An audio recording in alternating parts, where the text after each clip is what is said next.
নমস্কার, কেমন আছেন সবাই?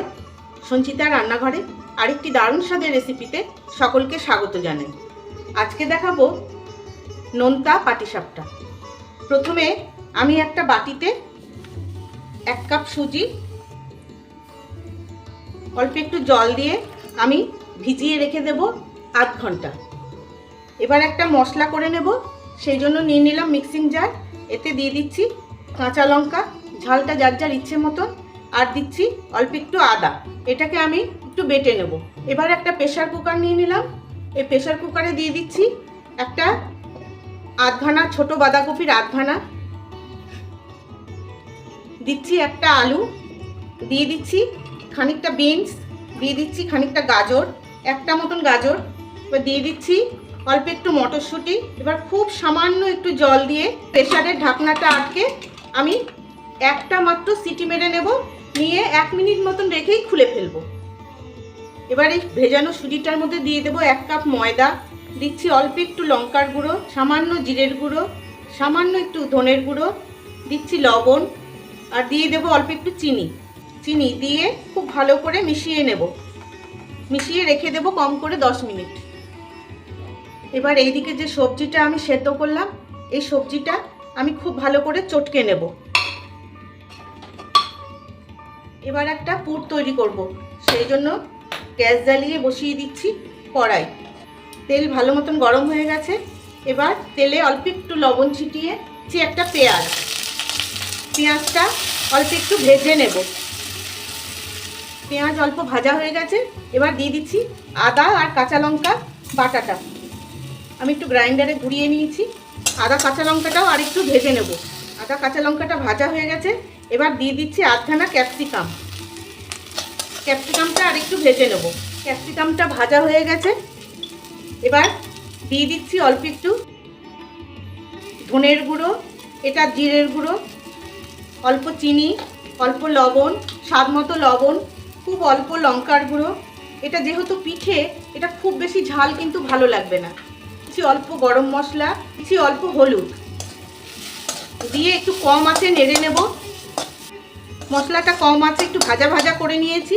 এবার দিয়ে দেব এই যে বাঁধাকপি, গাজর, বিনস, মটরশুঁটি সব যে সেদ্ধ করলাম, আলু, এটা একটু হালকা ম্যাশ করে নিয়েছি। এই ম্যাশটা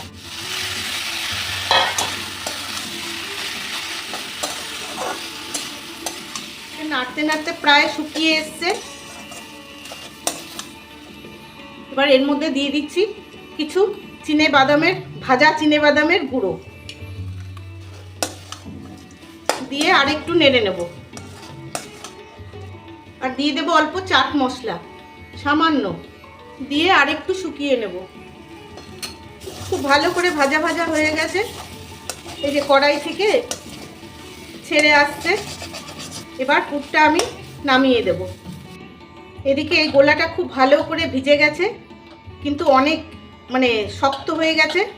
এবার এটাকে আরও জল দিয়ে আমি একটু গুলে নেব। এই যে ব্যাটারটা ঠিক এই রকম হবে। এবার এই ব্যাটারে দিয়ে দিচ্ছি 1 মুঠ ধনে পাতা। শুধু পাতাগুলো দেবেন, ডান্টিটা দেবেন না। দিয়ে ভালো করে আর একটু গুলে নিচ্ছি। পুর গোলা সব রেডি হয়ে গেছে। এবার আমি পিঠেগুলো ভাজবো, সেই জন্য গ্যাস জ্বালিয়ে বসিয়ে দিলাম একটা ফ্রাই প্যান গরম হয়ে গেছে। এবার লো টু মিডিয়াম আছে আমি এখানে একটু তেল নিয়ে নিয়েছি, আর একটা বেগুনের বোটা। আপনারা চাইলে ব্রাশও নিতে পারেন, যার যেটা সুবিধে সে সেইভাবে নেবেন। নিয়ে প্যানে আমি কিছুটা তেল লাগিয়ে দিলাম। এদিকে এই যে গোলা থেকে হাতাখানিক দিয়ে এটাকে আস্তে আস্তে ছড়িয়ে দেব।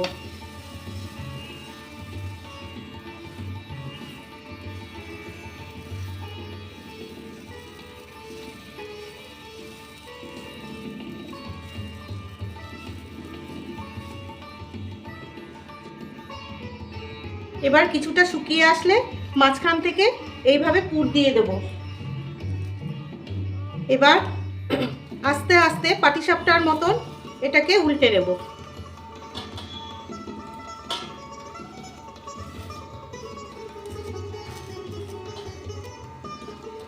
দেখুন কত সুন্দর হয়েছে প্রথম পিঠেটাই। আবার প্যানের মধ্যে তেল দিয়ে হাতাখানেক গোলা দিয়ে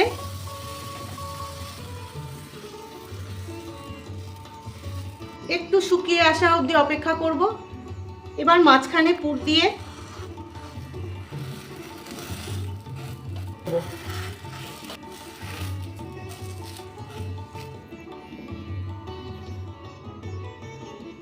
এইভাবে পিঠেগুলো টমেটো সস দিয়ে সার্ভ করলেই রেডি নোনতা পাটিসাপটা।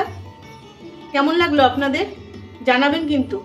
আর ভালো লাগলে ইউটিউব থেকে দেখলে একটা সাবস্ক্রাইব, আর ফেসবুক থেকে দেখলে একটা ফলো করে দেওয়ার অনুরোধ রইল। আর শেয়ার করে সবাইকে দেখার সুযোগ করে দেবেন। তবে আজকের মতন আসি, ভালো থাকবেন সবাই।